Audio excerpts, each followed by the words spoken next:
Alright, you blender slackers, put down your fifth cup of coffee and make some lights look fancy with IES Textures. I have no idea what an IES texture is. You're not alone. It's like a light's Tinder profile. It tells you what kind of a pattern your light is throwing out there. You're a light bulb, but you have a personality. Instead of just spewing light everywhere like an over-caffeinated flashlight, you have a specific pattern. That's an IES texture. It's a profile for light distribution, making your virtual lights look like they know what they're doing. Pretty neat, huh? Step 1. Download the IES Textures. Head over to www.ieslibrary.com and grab some IES Textures.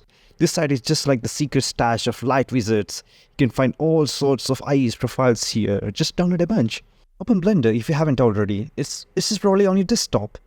Add a light to your scene. You can use a point light, a spotlight, or any other light, really. We're not just picky, we just plop it up in there somewhere. Now this is where the magic happens. Select your light. In the shader node editor, turn on use nodes. Now add an IES texture node and connect it to the strength. Change to external and navigate to your downloaded IES files. Pick one, any one, they're all pretty much magic.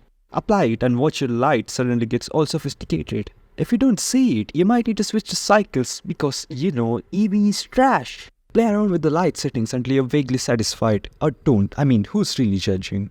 And there you go, you've added IES textures to your lights in Blender. They look fancy, and so do you. Remember to check out the IES library for more light profiles when you're bored. Or don't. If it doesn't work, blend the texture. Or, just take a nap. You deserve it.